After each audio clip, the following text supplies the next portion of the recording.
Pablo Escobar, a name that still sends ripples through the financial, political, and criminal worlds decades after his death. The man who enslaved money, bent governments, and turned his mind into a billion-dollar empire. But this isn't a tale of crime. It's a study in mindset, in power, in thinking like a king, even when born in poverty. You don't need to agree with Escobar's methods to extract his psychological blueprint, because behind the violence and corruption was a man who understood power, leverage, and human psychology better than most world leaders. And today, we decode his mental playbook to reveal what made him one of the most feared and richest men in history, how he turned ideas into empires and chaos into order. Lesson 1. Think bigger than the system. Escobar didn't play within the system. He made his own. Born in Rio Negro, Colombia, to a school teacher and a farmer, he quickly realized that conventional success wouldn't buy the future he dreamed of. While others sought jobs, he sought control. As he once said, all empires are created by those who dared to think bigger than the limits they were born into. His first mindset shift was this: systems are man-made, and what's made by men can be remade by men. Psychologist Robert Greene in the 48 Laws of Power explains this as the law of recreation. Recreate yourself. Do not accept the roles society foists on you. Escobar embraced this fully, rewriting his role from son of a peasant to the most powerful narco of the 20th century. Lesson 2. Build a brand that commands respect and fear. Escobar wasn't just a drug lord, he was a brand. He understood that image is power.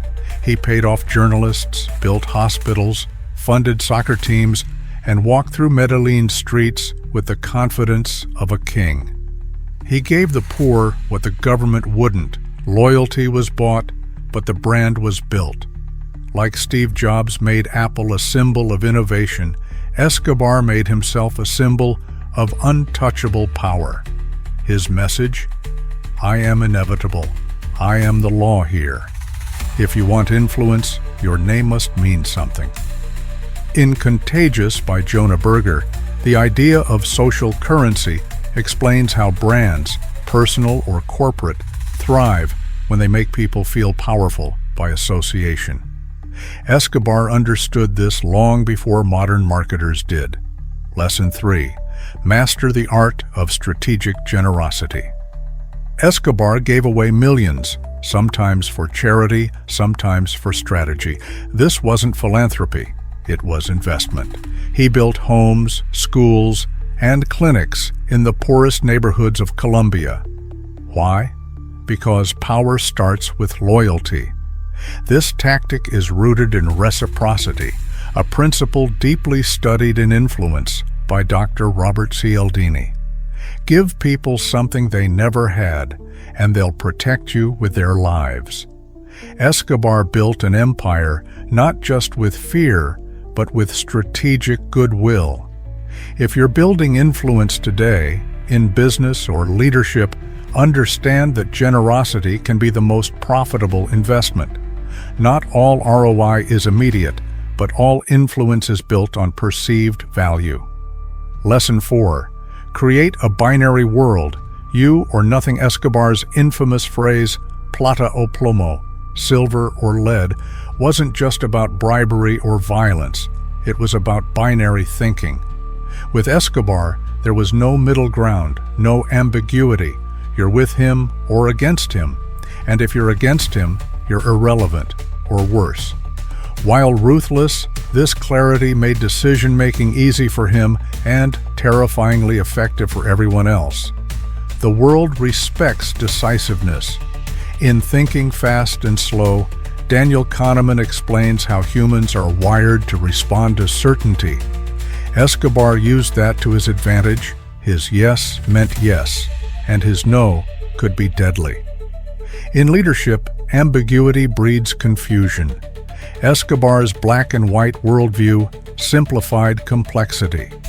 This is why strong leaders often reduce problems into binary choices, not because reality is simple, but because clarity builds speed. Lesson 5. Control the flow of money and information. Escobar once burned $2 million in cash to keep his daughter warm while hiding. That's not recklessness, that's mindset. To him, money was a tool, not a treasure. He understood that real power isn't having money, it's controlling how it moves. Escobar laundered billions through businesses, offshore banks, and even legitimate enterprises. By the late 1980s, he was earning around $420 million per week. Forbes listed him as the 7th richest man in the world. His genius? He treated cash like water, moving it constantly, using it to build loyalty, fund expansion, and insulate himself from threats. In business, stagnation is death. Cash flow is king. Control the flow, and you control the game. This aligns with lessons from Rich Dad, Poor Dad by Robert Kiyosaki. The rich don't work for money. They make money work for them. Escobar elevated that principle to a brutal art form. Lesson 6. Understand the psychology of fear and love. Escobar's power wasn't built on brute force alone. It was built on psychological manipulation. He knew when to be a saint and when to be a monster. His ability to control narratives, instill fear, and maintain loyalty wasn't luck. It was calculated. In The Prince, Machiavelli writes, "It is better to be feared than loved if you cannot be both." Escobar mastered both. He funded church parades and ordered assassinations in the same breath. People didn't just follow him, they depended on him. He used fear not to destroy, but to dominate. And he used love not to soothe, but to control. If you want to lead, understand both sides of human psychology, reward and punishment, fear and trust. Lesson 7. Build structures that outlive you. Escobar wasn't just thinking about today. He built systems that would function even if he disappeared. His organization had layers, plazas, mules, accountants, hitmen, lawyers. He delegated, diversified, and decentralized. His empire didn't collapse overnight. It unraveled over years despite full government and U.S. pressure. In Good to Great, Jim Collins emphasizes that great leaders build Level 5 organizations where the system runs beyond the founder. Escobar did this in a criminal context, but the lesson applies in entrepreneurship and leadership. Don't just hustle, build systems. Scale isn't just about ambition, it's about structure. Lesson 8. Know when to vanish. One of Escobar's final strategic moves was his self-surrender in 1991.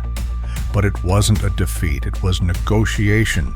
He built his own luxury prison, La Catedral, negotiated favorable terms, and used the time to restructure his empire. It wasn't until he broke the rules of his own deal that the state retaliated. The lesson? Sometimes stepping back isn't weakness, it's repositioning. In The Art of War, Sun Tzu wrote, "When strong, appear weak." Escobar mastered the art of camouflage, of stepping away to return stronger. Modern business leaders do the same.